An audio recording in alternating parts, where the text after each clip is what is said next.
Hi friends, இன்றைக்கி நம்ம வீடியோவில் பார்க்க போகிறது டீ கடை கஜடா தான் பார்க்க போகிறோம். வீடியோக்குள்ளே போகிறதுக்கு முன்னாடி நம்ம சேனலை சப்ஸ்கிரைப் பண்ணிக்கோங்க, பக்கத்தில் இருக்க பெல் பட்டனையும் கிளிக் பண்ணிக்கோங்க, ஃப்ரெண்ட்ஸுக்கு ஷேர் பண்ணுங்கள். வாங்க இதை எப்படி பண்ணலான்னு வீடியோக்குள்ளே போய் பார்க்கலாம். அரை கப் வெள்ளை சர்க்கரை எடுத்துக்கலாம். நம்ம மிக்சியில் அரைச்சோம்னா இது ஒரு கப்பாக ஆயிரும் பவுடர் மாதிரி, அதனால் அரை கப் எடுத்துக்கிறேன். இந்த மாதிரி பவுடராக ஆக்கிக்கோங்க சர்க்கரையை. இதில் ஒரு முட்டை சேர்த்துக்கலாம். இது கூட 2 ஏலக்காய் சேர்த்துக்கோங்க. சேர்த்துட்டு நல்லா அரைச்சிட்டு வந்துடலாம்.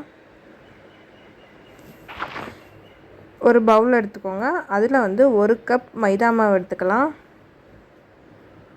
150 கிராம். 3 டேபிள் ஸ்பூன் ரவை சேர்த்துக்கலாம். இது கூடயே அரிசி மாவு 2 ஸ்பூன் சேர்த்துக்கலாம்.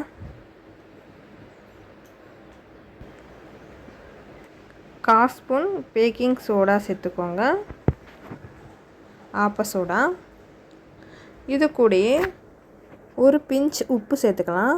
அப்போ தான் இனிப்பு தூக்கி கொடுக்கும், அதுக்காக உப்பு சேர்த்துட்டு நம்ம மிக்ஸி ஜாரில் அரைச்சோம் பார்த்திங்களா, சர்க்கரை முட்டை அதெல்லாம் இதில் சேர்த்துக்கலாம். இந்த மாவில்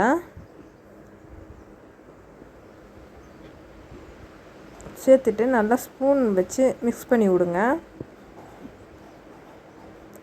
இந்த முட்டையே சரியாக இருந்துச்சுன்னா போதும். இல்லை பத்தலை, ரொம்ப கெட்டியமாக இருக்குன்னா நீங்கள் கொஞ்சம் பால் சேர்த்து மிக்ஸ் பண்ணி எடுத்துக்கோங்க. எனக்கு கரெக்டாக இருந்தது இந்த பக்குவமே. கையில் எண்ணெய் அப்ளை பண்ணிவிட்டு சின்ன சின்ன உருண்டையாக எடுத்துக்கோங்க. இந்த மாதிரி எடுத்து நல்லா எண்ணெய் காஞ்சிருச்சு. இப்போ இதில் சேர்த்துடலாம். இல்லை எந்த கிராக்கும் போட வேண்டாம், அதுவே வெந்து வெடித்து வரும். ஒரு பக்கம் வெந்துருச்சு, இன்னொரு பக்கம் திருப்பி போட்டுக்கலாம்.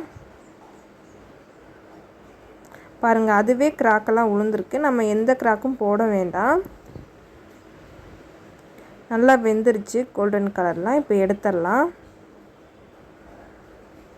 இந்த அளவுக்கு வேக வச்சு எடுத்துக்கோங்க, அப்போ தான் மாவு உள்ளேலாம் வேகும். அவ்வளோதான், நம்ம டீ கடை கஜடா ரெடி ஆயிடுச்சு. நீங்களும் இதே மாதிரி ட்ரை பண்ணி பாருங்கள். குட்டீஸ்லேருந்து பெரியவங்க வரைக்கும் கேட்டு வாங்கி சாப்பிடுவாங்க, அவ்வளோ டேஸ்ட்டாக இருக்கும். நம்ம வீடியோ பிடிச்சிருந்தா சப்ஸ்கிரைப் பண்ணுங்கள், பக்கத்தில் இருக்க பெல் பட்டனையும் கிளிக் பண்ணிக்கோங்க, ஃப்ரெண்ட்ஸுக்கு ஷேர் பண்ணுங்கள். இவ்வளோ நேரம் வீடியோ பொறுமையாக பார்த்ததுக்கு நன்றி. பாய்.